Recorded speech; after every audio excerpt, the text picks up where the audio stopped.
Guys, we have a problem. Recent studies have shown that testosterone levels are falling in American men. Low T is linked to depression, low sex drive, and weight gain, so it's important to stay on top of it. You could go to a TRT clinic, but it's expensive, awkward, and in most cases, not necessary. You just need to stimulate your body's own natural testosterone production. It's time to check out the ultimate test stack at legacysubs.com. The majority of testosterone release occurs while you sleep, which is why the ultimate test stack features their best-selling sleep aid, Recovery PM. Test X9 stimulates testosterone, T-Assist inhibits estrogen, and Recovery PM gives you the best night's sleep you've ever had. You're gonna feel like a new man after trying the ultimate test stack for 30 days. If you don't believe me, check out all the verified 5-star reviews on Top Rated. Legacy Sports Nutrition is founded by 3-time world champion and SmackDown general manager, Mr. Nick Aldis, and 11-time women's champion and future Hall of Famer, Mickie James. And they personally use these products themselves. If you need more assurance, they're NSF certified, third-party lab tested, and made in the USA in an FDA-inspected facility.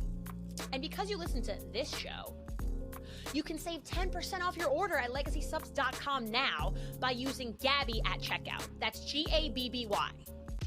That's legacysubs.com. LEGACYSUPPS.com. It's time to level up with Legacy. It's about to get Gabby AF. We about to get Gabby AF, Gabby AF. We about to get Gabby AF, Gabby AF. It's nothing less, cause you rocking with the best. Now we about to get Gabby AF. Hello and welcome to another episode of Gabby AF. I'm very, very excited about the guest we have on this week because she was one of my first actual friends that I had made in the business because she's such a genuine soul and she's one of my favorite people. You guys know her as Lady Frost, and I would love to welcome her right now to Gabby AF. Lady Frost, hello. How are you today? What's up? I missed you. I wish we were doing this in person. I know. But it's awesome to be here. Thank you for having me. Of course. I have been waiting to kind of get you on, and you're one of my favorite people ever. I miss you as well. I know I got to see you in Philly, but I feel like that wasn't enough time. We talked for 5 minutes and then things were just insanely crazy. So I was we didn't even get to talk as much as I wanted and catch up, but you're also a busy lady. I'm pretty busy lately, yes. trying to even get you down for this interview. We were going through times and stuff because you're all over the place in a good way, of course, because we're seeing you on AEW TV a lot, and which makes me excited because I've always known how amazing you are. I met you when you were working with, Impact, now TNA, which is so funny to see how far you've come. But you just had that incredible match with Deanna. And I feel like when I told people I was having you on and my producer, they were like, damn, she's really good. I was like, I know she's really good. She knows she's really good. And I know you're friends with Deanna. Talk a little bit about that match, and were you proud of it? Were you happy about it? I was going to say, that's your girl, your Jersey girl. Jersey girl. I love her. She's feuding with some of my favorite people, so she's making it tough for me, but I love her. So, yeah, I feel like without being too, personal, they're some of my favorite people too. And I think Deanna's fantastic. And the wild thing is, you just mentioned meeting me during my time in Impact TNA. Mm-hmm. Deanna was my first match there. Wow. Yeah, I think she was the champ at the time there.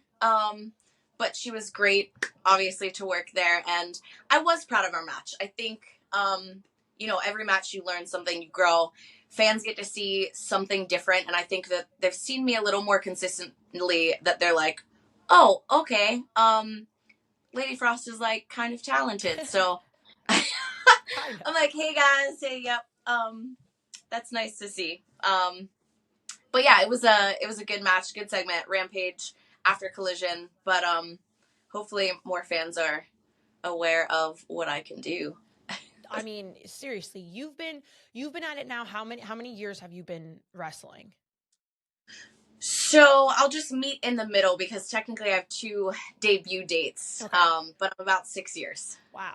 So honestly, it's not that long for you to have been to be where you are now, which is kind of amazing. And I want to start from the beginning with you because I know this because the first time we met, we had these deep discussions and we kind of just clicked right away. Before we get into kind of Impact and what you're doing in AEW and your goals and stuff, kind of tell my audience like how you came about to be a pro wrestler. How'd you get into it? Did you grow up a fan? Kind of discuss, your origin story of becoming the pro wrestler that you are today. So I will go all the way back. Yeah. My grandfather was a professional wrestler. Amazing. He most notably tagged with Bruno Sammartino. Wow. He held a title in NWA.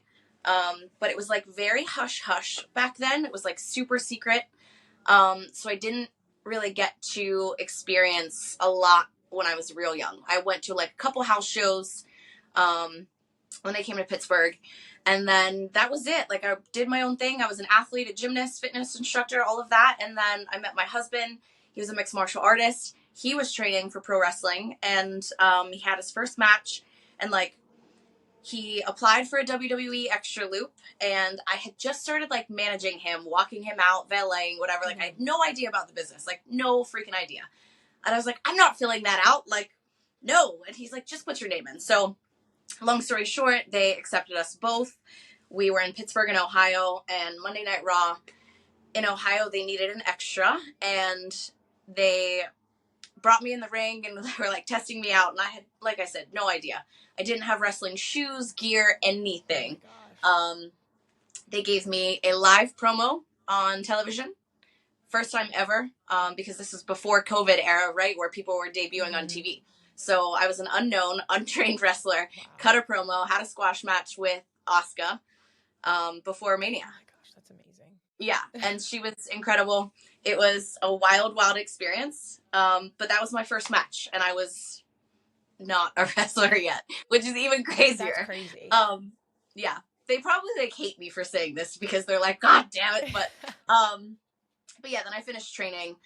Technically, June was my first match on the Independents. So I went from debuting in front of like 14,000 people to working the indies in like, fair shows with like 20 people changing in a box truck, right? Like it was real humbling. That's crazy. That's kind of amazing. Cause like, I always like to find out how people started. Cause you have the people that grew up like diehard fans and they knew they wanted to do this and they started training right when they could. And then you have the people that kind of, like you said, that's amazing. Your grandfather was a wrestler, so you knew about it, but didn't even know if that was going to be your journey.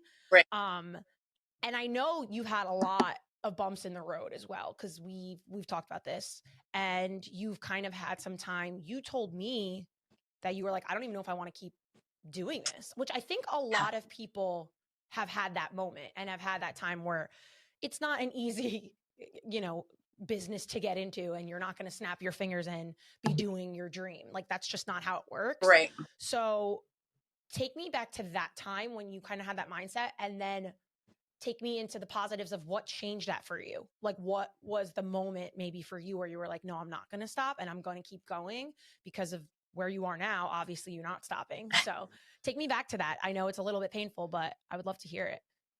I think anyone that's insanely passionate about anything that they do or love, it comes with heartaches along the way, right? It's not easy. Anything that you throw all of yourself into or become invested in, it's very emotional, it's personal, it's physical. Wrestling takes over so many aspects of our life and our bodies. And I think I was at a place where I was physically unable to wrestle, and I was never public about that on the internet. Like no one knows what happened, with my time, and that's for me to know. And whatever. So I was out with an injury, and then things happened and I was unable to get my release. And I was like, I feel like I didn't maybe have enough to offer the industry at the time. I don't know what it was. I was very, very down on myself. I didn't know if I just didn't feel good enough, or it had taken so much from me that it wasn't worth it. I wasn't sure, but I was doing a whole lot of nothing and sitting on the couch, and that doesn't help anything. So I was unable to work out.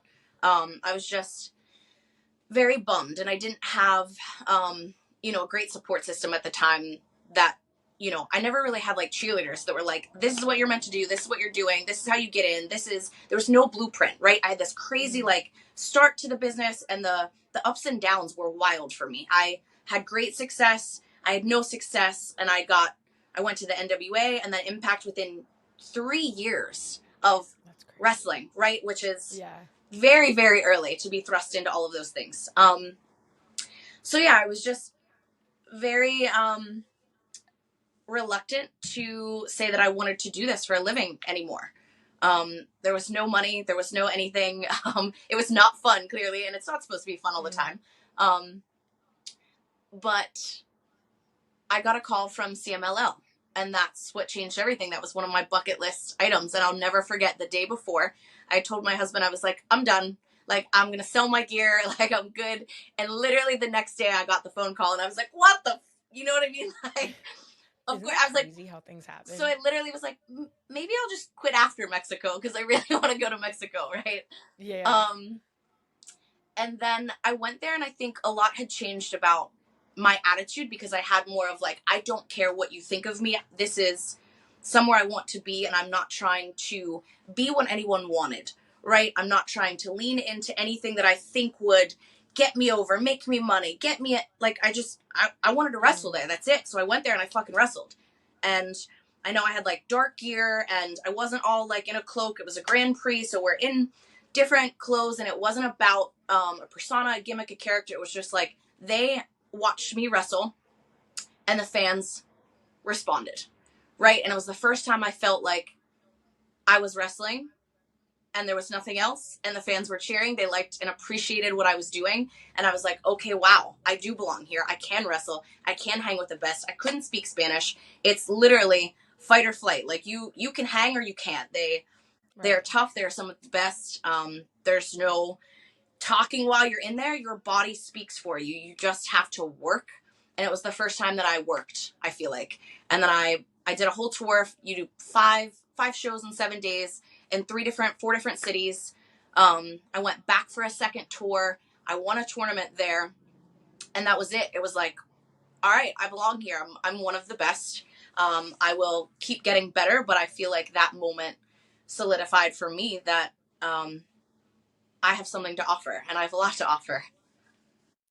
I would think so. I mean, look at where you are now. It's kind of such an amazing journey, and it's so relatable, because I feel like anyone in any realm of anything, you have those doubts about what you're doing. I mean, I know I have, you get laid off, or you get released, or you're not happy. And, your mental health is so important when it comes down to that. Because at the end of the day, you're the one laying your head on your pillow every night. Right. And you're the one living out your life. So, you need to make those changes and have those moments where you feel good about yourself, because the more down that you are, you're just going to spiral into it. And like, I've been there, so I definitely relate to that feeling. But like, how crazy of like a karmic moment that you got that call when you were like, oh, I'm going to be out. Like, that was a sign for you. It was. That had to be a sign. It was, because that was the one place that I really felt like I don't want to say fit, but obviously with my style and lucha training, that was something that really was important for me. And I think it's important to go back to what you love and what you fell in love with, what makes you happy, what makes you tick as a wrestler, right? Like, there are so many different styles and flavors of ice cream, and, we can pretend to do a lot of things. My body naturally does lucha, right? Like, It's just, it makes sense. It feels good. It's, and you want to feel good about the work that you put out, because people are going to watch that. This is our body of work forever. And I didn't want people to look back and be like, oh, she was, you want to feel proud. You want to feel happy. Right. I want to go to bed knowing that I did it the right way. And, I had to make amends and do some things and learn and grow, because there's a lot that I didn't know or understand. It's a very unique business where you're on eggshells often, right? So different personalities, and artists are crazy, right? Like, artists are eccentric, eclectic. We have all of these things and ideas and highs and lows without wrestling, right? So, it's a lot to navigate, especially only a few years in the business when you don't have a mentor, like, holding your hand through everything. And everyone has a different journey, but, mine's certainly been interesting, but I'm happy that obviously I didn't quit. Yeah. Well, I'm happy too because Nice. I love you so much. I love So you speak about mentors. So you don't have, even now, is there anyone kind of like a veteran in the business that you do turn to a little bit now that you've been in it for a little bit longer? Or is it kind of like now that you're in it, you're kind of in your own mindset, and because you have such a unique style, there's not? I definitely don't believe in that. I have literally the best freaking wrestlers and minds in the business surrounding me. I have people like Pac and Osprey and Swerve, Adam freaking Copeland, Chris Jericho, like all of these people, Jerry Lynn, Scotty 2 Hotty, like it's insane the talent that I'm surrounded by. So I always ask someone like, so JD Drake's one of my favorite examples. They call him the workhorse. He is so gifted, right, at just breaking down matches for me psychology wise because he doesn't do any flips, right? And I'm the flippy person. So I want to ask people that have a different mindset about going about things. How can I set this up? How can I get to the next place? How can I make this believable enough? And I have to ask people in different styles. You can't just ask luchadors, right? Like moves are awesome and spectacular. Great. I want to be known for that. But fundamentally, I have to be sound to get to the next place, right? And there are so many matches that need to pull something else out of you, right? Like, of course I want to do a TLC match. Like, I'm dying to have one of these matches. I want to brawl, right? But like, of course I want to flip from somewhere like really fucking high. That's what I do. But but I have to talk to people that have 30, 40 years in the business and why this continues to be a business, why this is my job. And it's not because of lucha, right? Unless I'm in Mexico, right? It's very, very different. But I try to blend everyone's suggestions and grow literally in every match. That's all. Yeah. I mean, and I'm sure you have to be adaptable too, because anybody you're facing, it's not their style and they do different kinds of things. So you have to, like I said, have that chemistry with somebody and make it look like a coordinated, beautiful dance while you're out there. And if their style's not your style, you kind of have to adjust yourself. So that makes total sense. That's how you kind of have to move your mindset around. But you honestly, just listed like, I was going to say that was my biggest challenge. Recently I've wrestled, I can go through like the whole roster of women that I've wrestled that have insanely different styles. Every single female has a different style, a different character. And I feel like I've had to adapt and level up to each and every one of them. And I haven't really had a my style kind of match, right? Like we've seen bits and pieces. But I feel like I've had to match everyone else to prove that I can kind of do it all. I'm very well-rounded. But like, wait till I ball out. Wait till you see me, in my element. Speaking of that whole roster of women that you have faced against, who's your favorite? Like, who do you have the most fun in the ring wrestling or have had the most fun with? The most fun right now was the Thunder Rosa match. Like, we vibe. She's down for whatever. We'll just brawl. We'll fight. Beat the fuck out of each other. We'll do lucha. She's like, I'm going to do some crazy shit. I'm like, let's go. I love someone that's kind of down for anything. And we have like a great fight chemistry, but she's incredible. I think she has that with a lot of people. Good wrestlers can wrestle anyone. I've had some fun matches. I can't say that like I know because I've been a little short, but you take what you're given, try to make the best of it. Chris Stat is great. I'd love to have like a long one, run that back. But yeah, even Mariah was a blast. We had only worked one other time. She's fun too. So these last couple matches I've had recently have been, I think, the most fun. Yeah. And I mean, in AEW right now, I feel like the women's division's only getting bigger and stronger with the addition of a lot of people and kind of the storylines of what they're doing. You have Willow, who's the new champion now, and she's going to be facing, no big deal, Mercedes Moné, which is now in AEW. No big deal. No big deal. Are you, I would love to see you in the title run at some point, obviously. I think it would be super exciting. I don't know if you've ever faced Mercedes, probably not, but like, what has she now brought to the locker room in the women's division in AEW? And like, how excited are you to hopefully get in the ring with her at some point while you guys are both there? I am amped. I pray that I get that chance. And I would love to be in title contention, whichever way it takes me to get there. And I'm definitely starting from the bottom. You can't say that, I just got thrust in anything. But I'm waiting for that day for sure. She's obviously brought a different set of eyes, a different set of critiques and trolls on the internet. Oh yeah, unfortunately. But that comes with the territory, right, though. And that's not a bad thing because it gets people talking. Good or bad, it gets people talking because then people want to come to your aid and your defense also. And it brings out good and bad passion, I guess. But yeah, I'm really looking forward to if and when that happens. Well, I would love to see it. I think that would be a great match because we haven't seen her in the ring since she's been in AEW yet. So I'm just excited to see the kind of power she brings. Yeah. And I think Willow's also awesome. For sure. I really kind of like what they're doing now. And I would love to see you in the ring with Willow as well, because I feel like you guys would kick the shit out of each other a little bit. Because we had a match early, I want to say like a year and a half ago in Ring of Honor. And it was a blast. And we had worked one other time only. And that's the thing. So a lot of people don't understand, like, the more you work with someone, the more you get to understand their body. It's just like a relationship. All of these people that I've come into work the last year and a half, I'd had 0 or 1 match with.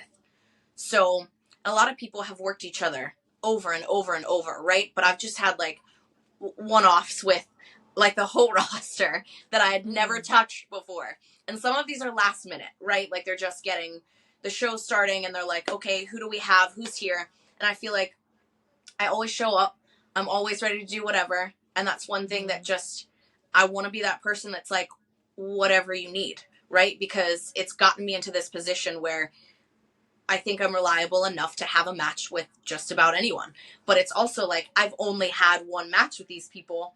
Wait till I have 2 or 3 or 4, right? You work someone a few times and then it's game over because you get to understand how they operate and how you can counter or, form a game plan.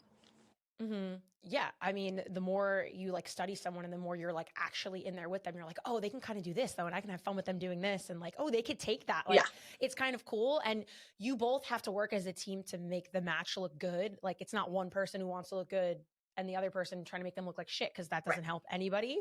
But you just seem like, I'm just so happy talking to you because like you just seem so happy now in AEW, which is like just such a cool thing for me because you're my friend and I love to like exude it. So like that's my simple question. Like, are you just so happy there? Like why do you feel so good being in that company? I am happy, actually. I feel like I'm very, very blessed to get to do what I love to do every single week, be on the road with like awesome freaking people. Like we have great women in the locker room. We have great men. We have great coaches, a great boss. It's laid back enough that it doesn't feel, like, oh shit, every day. That's not a good feeling. I don't want to walk on eggshells. I don't feel like I need to be something other than what I am. Do I want to be better every day? Absolutely. But I don't feel like I need to change who I am to be appreciated or to get recognized, I suppose. That's kind of a big deal though, because a lot of places try to be like, oh, this is like what you like, but we don't like it, so do this. Yeah. And then you're just kind of pretending in a sense. Right. And like, you don't ever want to, I know pro wrestling is obviously scripted or whatever, but like, you don't want to be pretending either. You kind of want to give in to what you're doing. And I think a lot of people don't understand that aspect of it. If you don't identify with who you are, I'm sure it's so hard to connect with the audience in a way. And I think that was one of my struggles early on, because it was just like, I was such a plug and play and still am. I was a heel, I was a baby. I was a heel, I was a baby. So like, I didn't understand my place. The fans didn't understand what they should do, right? So it was very, but it's just like, where do I fit? Where am I needed? Where can I offer the most? And I think the past few weeks I've been a babyface, and just getting into what that feels like for me as a wrestler is different. I did a lot of heel work, a little like dark, cold aspect of Lady Frost. And that's what I leaned into heavy, because that's what I could relate to. It's not a character, a gimmick, a Mortal Kombat, an anime. Like, no, it's a way of life. It's a mindset. It's not an anime character. I don't know how else to describe that. And I think that's going to be shown later on, if I get to cut promos, if I get to explain like what it is to me, and you know, I just do up the entrance so much that I feel like people are just like, oh, there's Elsa, and it's like, no, I just really love presentation gear. Yeah. I was big into entrances when I started falling in love with wrestling. Even when I watched when I was younger, like, I'm an entrance gal. Like, give me an entrance. Let me feel something right when you walk out of that curtain. I want to feel like a superstar's coming out. That's just me. Yeah. Hell yeah. Like, I think that's such a big deal because especially if people know you and love you, that's a big deal. But if people don't know who you are and you have a big entrance, it's kind of like, oh shit, I should know who this person is. Like, damn, like they're coming out like they are a big deal. Like that's huge. Yeah. And I think a certain pride goes into, you know, I get it. We all start somewhere, but like if you're buying gear on Amazon and your hair's not done, your nails not done, or you're disheveled looking, like you didn't get your hair cut, your roots done, whatever. Like, I take pride in the package of things, right? It's very much, it's still an aesthetic business. What am I looking at? It doesn't mean that it has to all look the same, or people have to be in this shape or dress like this, look like this. No, but taking care of yourself, I think, is very important for me. And when I come out, I want it to look like a high polished level presentation. Yeah. I think that's a huge deal. Yeah. Like, you know, you could tell the difference between someone who's proud of their appearance and is just there to like be there as well. I think that's a huge, like, you got to fake it till you make it too. That's what my mother always told me. So like, I could be crying every single day, but I'm going to come on this podcast and like pretend like I have my shit together, because then you'll never know the difference. Yeah, exactly. I mean, listen, I like catering too, but I don't want to sit there every week and do nothing. No. You know, to each their own. And some people are happy just working one weekend at their home promotion, and some people want to be world champ. Yeah. A little bit. She's raising her hand if you can. That would be me. Tell. So I know you've said you've been face, you've been heel. Do you prefer one to the other? Like, is one more you feel like natural for you? I definitely feel like I have heel tendencies for sure. In character, cutting promos, like my babyface promos are whew. You're like the sweetest person. So like for me, I always have to separate the two, because they say too, like the people who have the best heel tendencies, and in my personal experience, the biggest heels, when I meet them in person, they're the nicest people. So I just find it so funny because I'm blessed to know you people, like you guys, outside of everything. And then so it makes me die laughing when you're like, I have heel tendencies. I'm like, you're like the nicest person I know. But and maybe that's so like good that you can convince me that you're right. And I think that's maybe like, I don't know. I'm not going to be an asshole in real life, so doing it in the ring is like, I get it. I get it out, right? Like, yeah, and that's true. Yeah. But now I think just because I've had a little momentum as a baby, like hearing Lady Frost chants is like wild. I'm like, oh my, like maybe being a baby face is cool, right? Like, you're cheering for me. And it's like I said, either side works. It's wherever fits in the narrative of work, right? I think it's important to just lean into whatever you're doing and be present in that, and then it is what it is. Yeah. I mean, I think babyface is almost like when you start hearing the people like love you, it's so hard to say like, no, I want to be hated. But I think I would be a heel if I was a wrestler. I just think it's more fun. You can kind of say whatever you want. It doesn't matter. You'll never know if you're really doing that bad of a job, because if they hate you, that's what they're supposed to be doing anyway. But if you're supposed to be a face and they're supposed to cheer you and they're not, you kind of got to be like, shit, like, there's no reaction. Like, it's scary. There's more pressure, I feel like, being a baby face. Like, you always have to watch what you say and how you present it.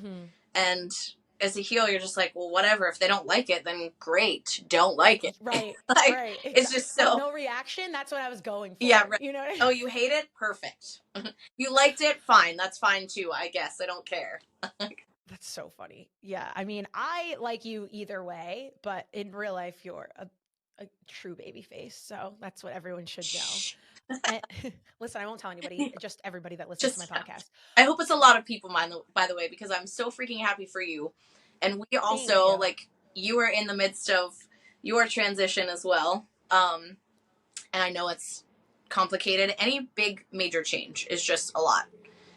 It's crazy. But you're doing you, and it's going swimmingly. Thank you. I appreciate it. I think it's wild, and this is why I did want to sit and talk to you, because I feel like when we did start talking, and by the way, you reached out to me right away when I was like laid off going through it, like just sent me a text being like, girl, like, you're going to be fine, blah, blah, blah. So like, I don't think people realize how much that is important to have in your life when you're going through some shit, is just even just a text or a call from someone that you had one long, you know, emotional conversation with, which is what we did sitting at the bar one day. But, you know, it was very nice of you. And I always appreciate how supportive you are, which is why I say that you are babyface. But yeah, I just did that segment on like TNA last week or whatever. And it was wild. Like the amount of people that reached out and were talking to me about it. And you've had your experience and impact. And when I say like that locker room was some of the most sweet, like amazing people I've ever met in my life, people I'm sure you're still very close and friendly with. And even when I went and worked and you were there and I met you, like it's just such a blessing to meet people like you in this business that are truly good human beings.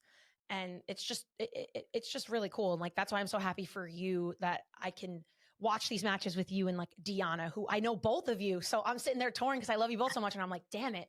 You know, it's nice that at least I do love you guys. So like, I'm emotionally torn in the match, but you know, you're really making waves, and I will be shocked if by the end of the year, you're not going to be like a common name when it comes to AEW and having those big matches that you want, because you 100% deserve it. You're a beast. Like you really are. Those flips and shit you do, like, I don't know how you do it. I mean, sometimes me either, but what's wild is like, I feel better than I have in years. Like my body feels.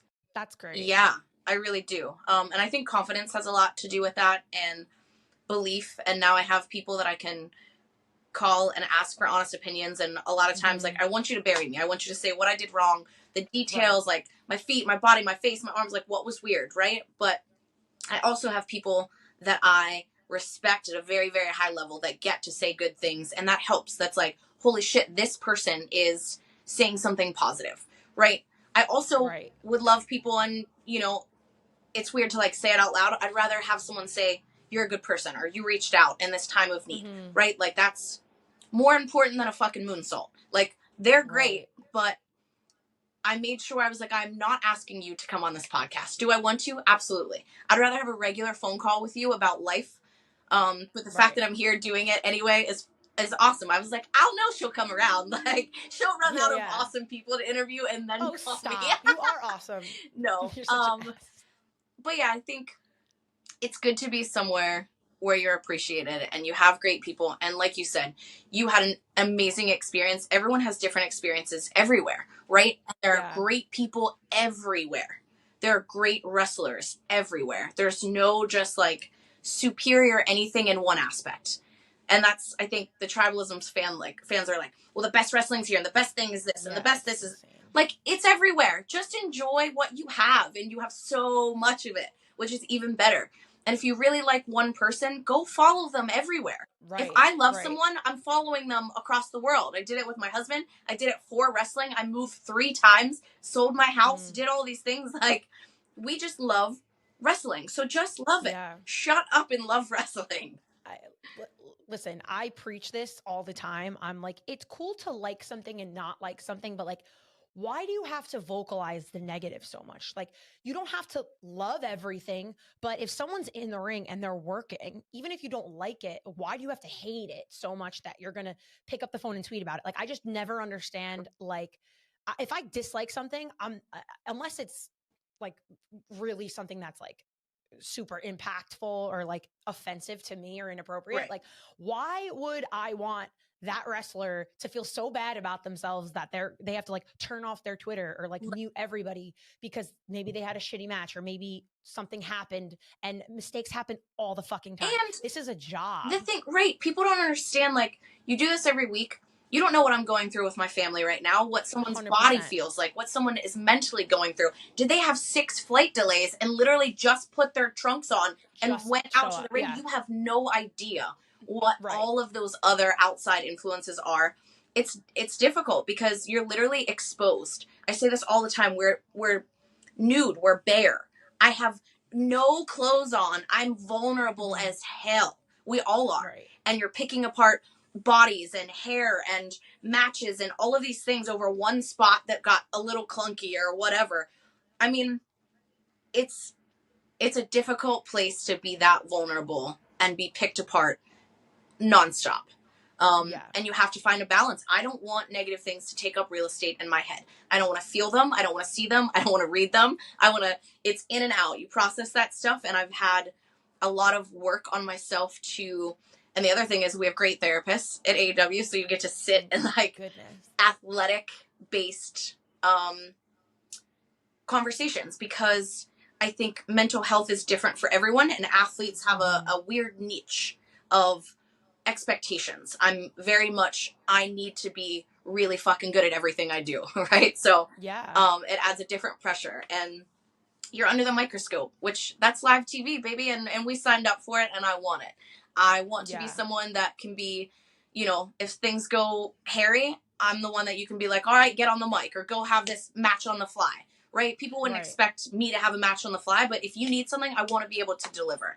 And that's a pressure that comes with a lot of pressure, but I also want to be able to deliver. So, you know, juggling all those things and doing it in the public eyes is a lot for a lot of people. I'm glad you brought up that vulnerability aspect, especially as a female wrestler, because there was an incident that just happened with someone who I am a big fan of, and that's Sky Blue, where she, you know, those comments were being made about her at the show, during the show. And I thought she handled it way better than I think I would have, in the sense of she still put on an amazing match. She was very upset because she had to even tweet about it later on. So like, you know, how is that dealing with that, in the sense that that's someone who I'm sure you might even be close friends with in the company, and like that's probably happened a lot more than it hasn't happened. And I'm glad that there was a spotlight on it and everyone kind of rallied around her and supported her, especially in the AEW locker room, which I think is huge for her. Yes, I think that was the greatest thing. The women in the locker room and the fans, men and women. It's very, very important, because you are literally just vulnerable and out on display while these things are happening. And you can't just run away. You can't just turn off your phone, right? Mute button, nothing. You're just in it. And I think, you know, I talked to Rachel a lot. She was the other woman in the match, and we're great friends. And we replay, like, what could I have done? What could I have said? And like, did I do this well enough? And Aubrey as well, who is fantastic. But everyone did everything that they could, for a really shitty situation. There's nothing else to be said. I don't want to give that guy any more 100% breath. I just don't. I think women are fantastic. We battle a lot more than a lot of people know, and we put more pressure on ourselves and our body and all of that to begin with. So I think they did a great job. AEW handled it accordingly. Obviously they got kicked out, but I think it was very important for the community to rally and just say, like, listen, we got to be better. Whatever it takes, we got to be better. It's not the same as it used to be. And it's sad that it takes one bad egg to even make that kind of, you know, noise, in that sense of that it spiraled the way that it did, because I've been to a million AEW shows and the fans are fucking awesome. Like, they're so into it and they're so great and they're so much fun, that it sucks that one rotten egg has to be like, if you don't know anything about it, like, see that and be like, oh, so like, is that how all the fans are? Because that's not true whatsoever. And, you know, there's always going to be those people in the crowd. There's always going to be an asshole. Like, it's just sad. That's what it is. Normally they're on Twitter and you can mute them or block them. So when it happens in person like that, and shout out to Saraya, who called him out when she like yelled and was like, this guy's saying this or whatever. Cause I love that she did that. Cause that's like something, that's a Jersey thing. I would have done. Absolutely. I was going to say, cause like, I'm like, what would I have done? Like, I feel like I would have been so, I don't know if it was me or if I was Rachel in that situation, right? Like, you get either like super protective over someone or yourself when you're like, what, you just want to like unload on the guy. Who knows? But I think everything happened without more of an incident, major incident, right? And hopefully it doesn't happen again. And I think security is very aware now of like, you know, when women say like, we're uncomfortable, this is making me uncomfortable, it shouldn't go on longer than it has to. It's 100%. A very real thing that, you know, it's, I don't want to say it's different. It's hard for everyone in different ways, right? Like there's Sure. no like comparing when it comes to certain things. Like safety is paramount. We just saw the clip of the fan getting in the ring with after Garcia's match. Like it's just Yeah, oh my people God, are that was crazy. scary. People are Yeah. freaking crazy. Or, you know, they had too much to drink. It was after a hockey game, whatever. Like Canada was just wilding that night, like or that week, I That was a little guess. crazy. Yeah. Listen, mental illness and alcohol, if it mixes together, it's never a good thing. That can happen at a fucking bar. That can happen anywhere with any person. You know what I'm saying? Like, how many times do these wrestlers talk about, you know, like the stalking situations or people that are claiming to be wrestlers asking for money from fans? Like, I know. There's crazy people everywhere.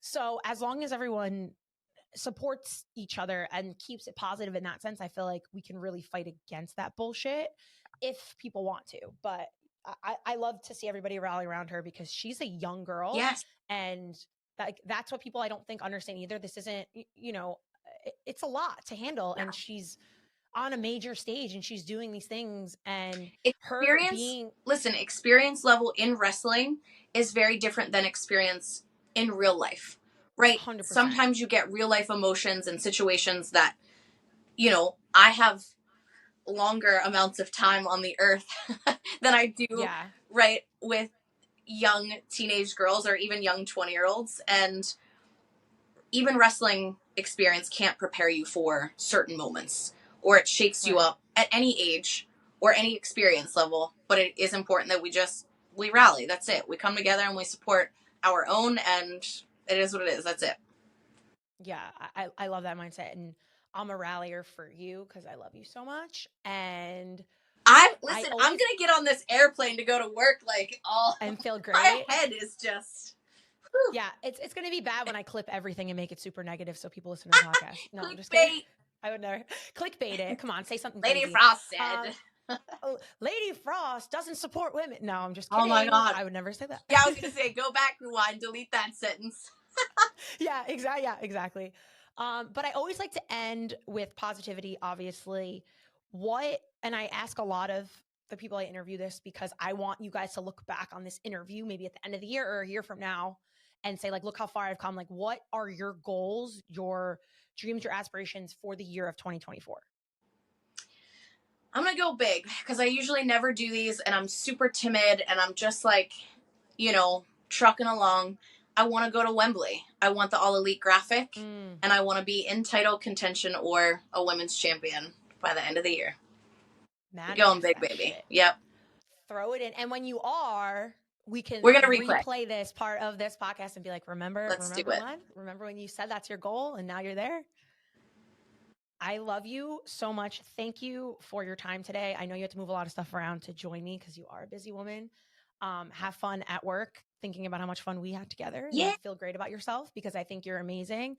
And thank you for being a friend to me. Thank you for joining me. Thank you for just being you. And I'm excited to see more from you with AEW this year for sure. You're incredible. I want all the best for you. Honestly, you deserve all the success. You're freaking awesome. Not only as a person you are at what you do, which is like the best combo. You want those people to win so much. It comes with a lot of haters, I'm sure, because you're freaking smoking hot, talented, and cool. Thanks. Like, come on.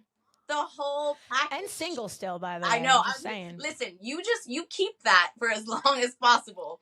Because whoever wipes you up, they hit the jackpot.